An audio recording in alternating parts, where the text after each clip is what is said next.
भारत माता की, भारत माता की जय जय श्री राम, जय जय श्री राम। राष्ट्र कवि दिनकर अमर रहे। आज नामांकन के बाद इस देश को जो संकल्प लिया है, इस देश के यशस्वी प्रधानमंत्री आदरणीय नरेंद्र मोदी जी ने, इसका नींव आज बेगूसराय में डाल दिया गया।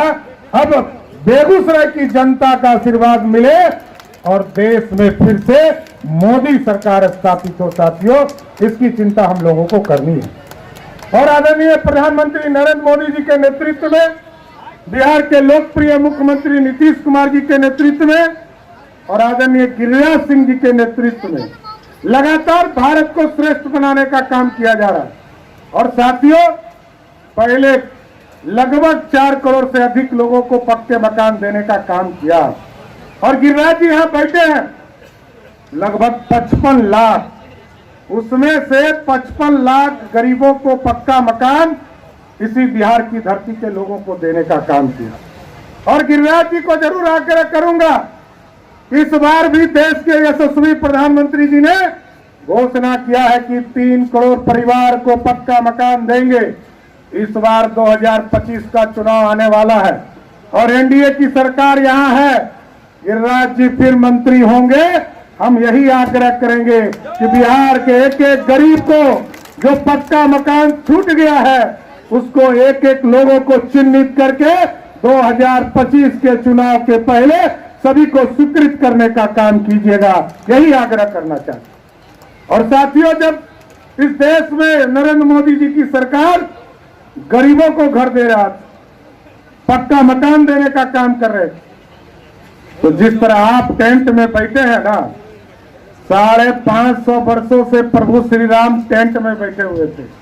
और जैसे ही आपने 2019 में देश के यशस्वी प्रधानमंत्री जी को और यहां से गिरिराज जी को चुनाव जिताकर भेजा था, वैसे ही मोदी जी ने तय कर दिया कि जिस तरह गरीबों को पक्का मकान मिला है, उसी तरह प्रभु श्री राम को भी भव्य मंदिर में स्थापित किया गया। बोलिए सियावर रामचंद्र की, सियावर रामचंद्र की। तो साथियों, इस देश में अब प्रधानमंत्री जी ने तय किया है विकसित भारत बनाना है। लोग सपना देखते थे गैस कनेक्शन का, लोग सोचते थे बड़े लोग गैस कनेक्शन अपने घरों में यूज करेंगे, लेकिन अब प्रधानमंत्री जी ने इस बार घोषणा किया है, पहले तो 10 लाख उज्ज्वला योजना के माध्यम से गरीबों को उज्ज्वला योजना के माध्यम से गैस कनेक्शन देने का काम किया है। लेकिन इस बार प्रधानमंत्री जी ने कहा है, अगली 5 साल के लिए आप सत्ता दो, एक एक घर तक गैस कनेक्शन, जिस तरह पानी का कनेक्शन है उसी तरह गैस का कनेक्शन आपके घरों तक पहुंचाने का काम किया जाए। और बेगूसराय में तो शुरू ही हो गया, आदरणीय गिरिराज जी बता रहे हैं, इसको घर घर तक पहुंचाना है। शुरुआत हुआ है 2025 के चुनाव, 29 के चुनाव के पहले गिरिराज जी और नरेंद्र मोदी के नेतृत्व में आपके घर घर तक पानी की तरह गैस पहुंचाने का काम किया जाए। और लोग कहते हैं बिजली माफ कर देंगे। कुछ पार्टियों का घोषणा पत्र हमने देखा, कहा 200 यूनिट का बिजली माफ कर देंगे, लेकिन मोदी जी तो और आगे हैं। मोदी जी ने इस बार तय किया है कि पूरे देश में जितने गरीब हैं उनको हम सोलर युक्त बिजली देंगे, बिजली बिल पैदा ही नहीं लेगा, 0 बिजली बिल पैदा होगा। इसलिए साथियों, मोदी जी जो विरोधी सोचते हैं उसके आगे सोचने का काम करते हैं। लेकिन साथियों, हमको सोचना पड़ेगा कि सामने के गठबंधन किस तरह के लोग हैं। लोग को, हम लोगों को भ्रमित करने का काम करते हैं। लोग कहते हैं कि रिजर्वेशन, जातीय सर्वे का काम हमने कराया। यहां बैठे हैं विजय सिन्हा जी, विधानसभा के अध्यक्ष हुआ करते थे और हम लोग सरकार में मंत्री थे, तारकिशोर जी उप मुख्यमंत्री थे, नीतीश कुमार जी की सरकार थी। 2022 के 20 जून को हम लोगों ने फैसला लिया कि बिहार में जातीय सर्वे होगा और पूरे प्रदेश में जातीय सर्वे का काम नीतीश कुमार जी के नेतृत्व में हुआ। साथियों, ये लोग कहेंगे आरक्षण, आरक्षण कभी ललटेनिया पार्टी आपके बीच में आए तो उनसे पूछिएगा। वैसे तो आपके यहाँ लाल झंडा वाला लोग लड़ रहा है, लाल झंडा क्या करता था आपको पता है। लेकिन साथियों मैं आग्रह करूंगा, ये लोग कंफ्यूजन पैदा करते होंगे, कहते होंगे कि आरक्षण हमने दिया, लेकिन आप याद कीजिए 1990 से लेकर 2005 तक सरकार चला बिहार में, एक वर्ग को आरक्षण नहीं था, न दलित को, न पिछड़े को, न अति पिछड़े को। लेकिन जब बिहार में गिरिराज जी मंत्री हुआ करते थे 2005 में, नीतीश कुमार जी और सुशील मोदी की नेतृत्व था बिहार में, तो बिहार में पहली बार अति पिछड़े और दलित को आरक्षण पंचायती राज और नगर निकाय में देने वाली सरकार एनडीए की सरकार थी। गरीब जो स्वर्ण समाज थे, जिनको 10% का आरक्षण भी देने का काम मोदी सरकार ने किया। और आज भी मोदी जी के तरफ से मैं स्पष्ट तौर पर भारतीय जनता पार्टी के अध्यक्ष के तौर पर कहता हूं, जब तक गरीब रहेंगे, जब तक हम पिछड़े रहेंगे, जब तक दलित समाज अछूता रहेगा, तब तक भारतीय जनता पार्टी आरक्षण का समर्थन करते रहेगी, इतना स्पष्ट करना चाहते हैं। लेकिन दूसरे तरफ कौन पार्टी है? लालटेन का युग खत्म हो गया, एलईडी बल्ब आ गया साथी। लेकिन वो क्या कहते हैं कि लालू प्रसाद जी कहते हैं कि मैं जब हटूंगा तो मेरी पत्नी राबड़ी देवी को मुख्यमंत्री बनाओ। फिर कहा मेरा बेटा जो क्रिकेट में क्रिकेट नहीं खेल पाया, पानी धो रहा था, उसको मुख्यमंत्री बनाओ। फिर कहा कि मेरा दूसरा बेटा, इसने पत्नी पे अत्याचार किया, इसने पत्नी को घर से भगा दिया, उसको मंत्री बनाओ। फिर अभी रामकृपाल जी यहाँ बैठे थे, चले गए। रामकृपाल यादव जी ने जब मीसा यादव को चुनाव हरा दिया तो कहा हमारी बेटी को राज्यसभा भेज दो।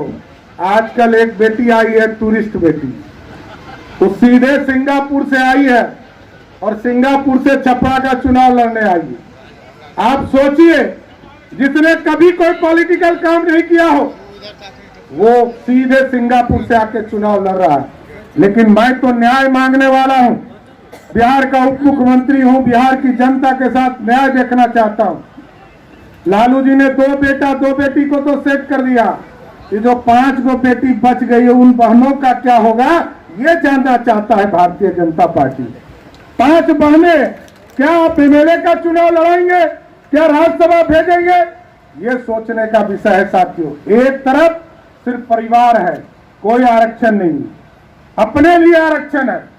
लेकिन साथियों, बेगूसराय के लोगों से यही आग्रह करूंगा, निवेदन करूंगा, गिरिराज जी को एक बार और मौका दीजिए। और गिरिराज जी ऐसे लोग हैं जो देश में देश के प्रधानमंत्री के पीठ पर खड़ा होते हैं।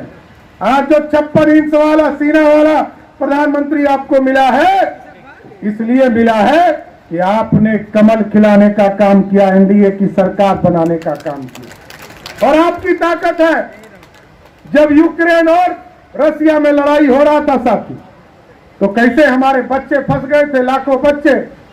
और बिहार के मुख्यमंत्री नीतीश कुमार जी ने प्रधानमंत्री जी को फोन किया और प्रधानमंत्री जी ने, मोदी जी ने पुतिन को फोन किया, कहा रसिया के राष्ट्रपति जी युद्ध को रोको, भारत के बच्चे यूक्रेन में फंसे हैं।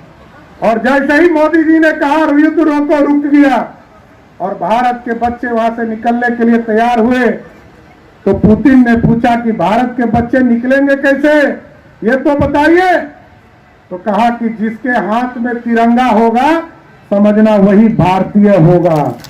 भारत के बच्चे तो निकले ही साथियों, पाकिस्तान और बांग्लादेश के भी बच्चे निकल गए तिरंगा दिखाकर। यही है दुनिया में ताकत आज मोदी जी का। और मोदी जी के सरकार में क्या है, राजनाथ जी रक्षा मंत्री है, अमित शाह जी गृह मंत्री है। साफ तौर पर कह दिया गया है, यदि पाकिस्तान के तरफ से वो चिटपुटिया बम भी फेंके ना, हिंदुस्तान के तरफ से तोप का गोला छोड़ते रहना, कभी रुकना नहीं।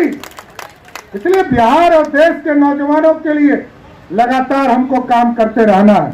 हमारा समय हो गया है साथियों, पटना भी जाना है। लेकिन एक जरूर स्पष्ट करना चाहता हूं बिहार की जनता को, 2020 में आपने सरकार एनडीए की बनाई, 2005 में एनडीए की सरकार बनाई और लालू प्रसाद जी 1990 से लेकर 2005 तक बिहार के मुख्यमंत्री रहे, 1 लाख लोगों को भी नौकरी नहीं दिया।